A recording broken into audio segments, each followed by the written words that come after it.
Welcome to Annam's Health Recipes.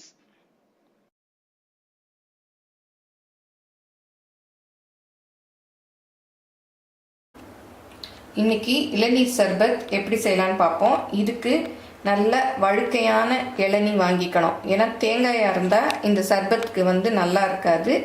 இந்த மாதிரி இதுவாக இருக்கணும் வழுக்க. அப்புறம் இளநீர் தண்ணி, அப்புறம் ஐஸ் கியூப்ஸ், நன்னாரி சர்பத் ஒரு 4 டீஸ்பூன் அளவுக்கு, அப்புறம் சப்ஜா விதை அது 1 டீஸ்பூன் அளவுக்கு, அப்புறம் லைம் ஜூஸ். இவ்வளோதான். இப்போ எப்படி செய்யலான்னு பார்ப்போம். இப்போ இளநீர் எடுத்தோம் இல்லையா, இதை வடிகட்டிக்கணும்.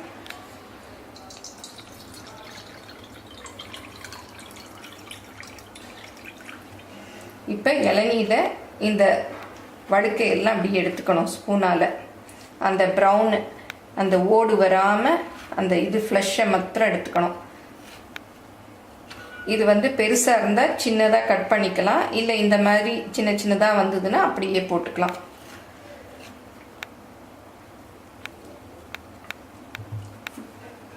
இப்போ ஒரு சர்வ் பண்ணுற கிளாஸ் எடுத்துக்கணும், அதுலேயே டைரெக்டாக போட்டுக்கலாம். இதில் இப்போ இளநீர் வழுக்க எடுத்தோம் இல்லையா, அது எல்லாத்தையும் போட்டுடணும்.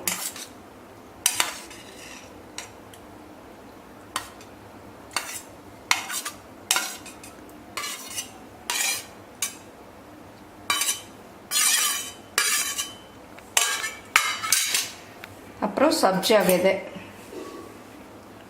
இது ஒரு 1/2 டீஸ்பூன் அளவுக்கு. இது திருநீற்று பச்சிலைன்னு நம்ம தமிழில் சொல்லுவோம். அதோட விதை தான். அது எப்படின்னு இப்போ காமிக்கிறேன். இந்த மாதிரி இருக்கும்.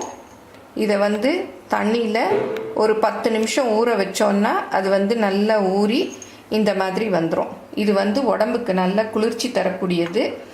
இதை இந்த சர்பத்தில் சேர்த்துக்கிட்டோன்னா ரொம்ப டேஸ்டாக இருக்கும். இப்போ நன்னாரி சிரப்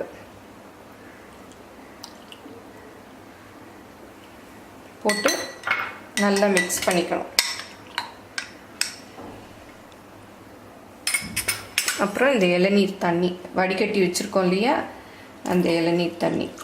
ஏன்னா இளநீரில் வெட்டுறச்ச ரொம்ப தூசிலாம் வரும், அதெல்லாம் இருக்கும். அதனால தான் நம்ம வடிகட்டிக்கிறோம்.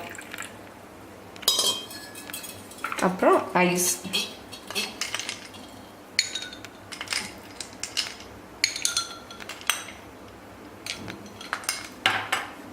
அப்புறம் கொஞ்சமாக லெமன் ஜூஸ், ஒரு 1/4 டீஸ்பூன் அளவுக்கு. இப்போ எல்லாத்தையும் நல்லா மிக்ஸ் பண்ணிடணும்.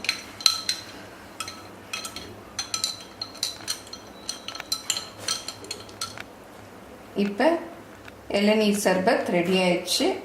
இதை இந்த வெயிலுக்கு எல்லாரும் சாப்பிட்டா உடம்புக்கு ரொம்ப நல்லது.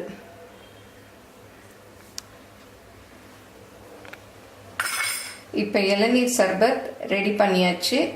ரொம்ப ஈஸியாக பண்ணிட்டோம் இல்லையா. இது உடம்புக்கு ரொம்ப நல்லது. இளநீரும் குளிர்ச்சி தரக்கூடியது, இந்த சப்ஜா விதையும் குளிர்ச்சி தரக்கூடியது. இந்த சப்ஜா விதை எல்லா நாட்டு மருந்து கடைகள்லேயும் கிடைக்கும். இதை ஊற வச்சு இதில் போட்டோம்னா இன்னும் நமக்கு நல்ல குளிர்ச்சி தரக்கூடியது இந்த சர்பத்து. இதை எல்லாரும் செஞ்சு பாருங்கள். இந்த ரெசிபி பிடிச்சிருந்தா லைக் பண்ணுங்கள், ஷேர் பண்ணுங்கள், சப்ஸ்கிரைப் பண்ணுங்கள். இந்த ரெசிபி பிடிச்சிருந்தா லைக் பண்ணுங்கள், ஷேர் பண்ணுங்கள், சப்ஸ்கிரைப் பண்ணுங்கள். தேங்க்யூ.